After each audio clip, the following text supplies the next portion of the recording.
The signing of Danny Ings was surprising out of the blue and one that received a lot of praise as a big signing for Aston Villa. Although the signing did raise the question, how will they line up with the players they already have at the club? With the start of the season, we've now had an insight into the team, so let's analyse how Dean Smith is setting up Villa to potentially score more goals in an exciting fashion.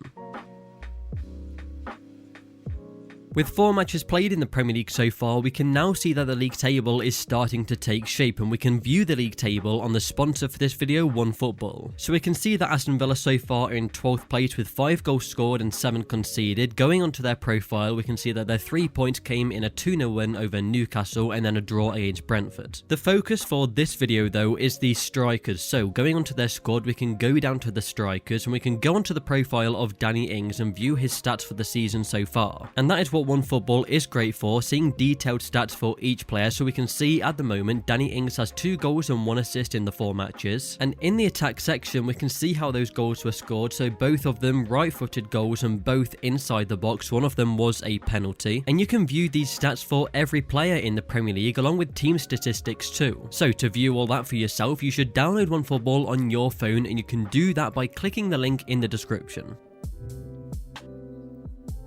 Last season saw Villa's new signing, Ollie Watkins, score 14 goals. He was the lone striker in their system, the goal scorer with creators around, mainly Jack Grealish. The top goal scorers after Watkins though were Al Ghazi, Traore and then Jack Grealish. As Villa try and push on and get into the top half, compete for a Europa League qualification place, more strength was needed in the attack. Of course though, the departure of Jack Grealish forced them to sign many players to cover for the qualities they lost in him. But even away from him, the squad in general, Al Ghazi being the second top goal scorer, more was needed than that, as Villa can do better than him in their 3rd Premier League season now. Alongside the signings of Emi Buendia, Leon Bailey, Axel Tuanzebe and Ashley Young, Danny Ings joined from Southampton. A proven striker in the Premier League with 12 goals scored last season, but 22 in the season before, and that's the most he'd ever scored in a Premier League season. At 29 years of age, Aston Villa are signing a player who can guarantee you goals if the chances are created. He's there to put the ball in the back of the net and simply to do that. The key thing here though is that Villa also have Ollie Watkins, and this is where the big questions were asked when Ings signed. How do these players fit into the same team? The start of the season saw Ollie Watkins with an injury, so Ings was the lone striker. He scored in his debut, then with a fantastic goal against Watford and also an assist against Brentford. A top start to his career at Aston Villa, but now it's time for Watkins to come into the team where changes are going to be seen in the team. So how will it work?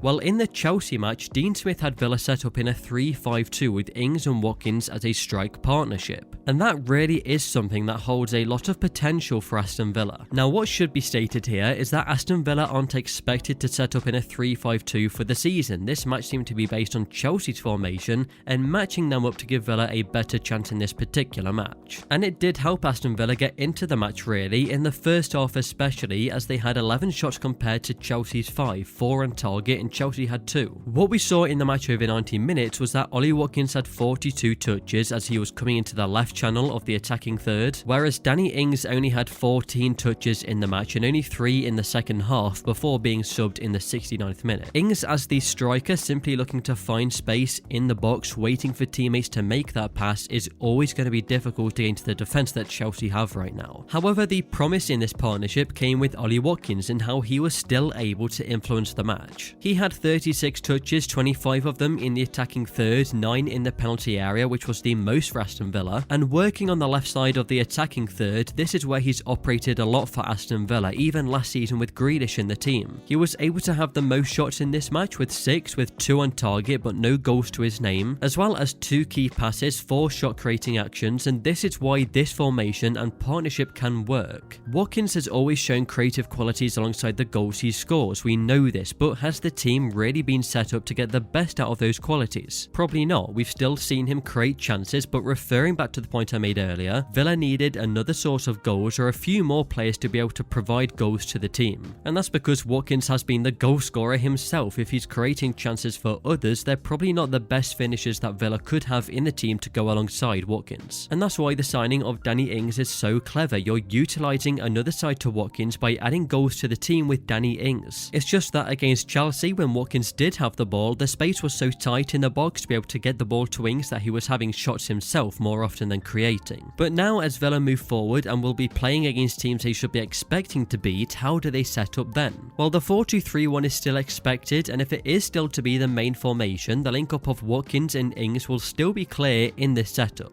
Watkins will be narrower on the left, and this allows Matt Targett to push up to provide the width on the left. Danny Ings is always going to be in the box as the man everyone is looking to create for. Leon Bailey, who we haven't mentioned yet, is a really fast player and funnily enough is the exact type of player I recommended Villa should buy last season. A player who just offers something different is what I said they needed. A player with a lot of pace and great dribbling ability like Adama Traore or Alan Saint-Maximin could be massively beneficial to Villa. And now they have that in Leon Bailey as a player to make runs down the flank, get past the opposition defence in an attempt to get the ball in the box or shoot a goal, which he has the ability to do. Bailey is left-footed but can play on the left flank or the right, so he's a top addition to the side who can be flexible in his positioning and offer a different quality that could be so influential to Villa this season. If you enjoyed this video, then please click the like button, it massively helps the videos getting found. And for more Premier League insight and analysis, subscribe to Route 1.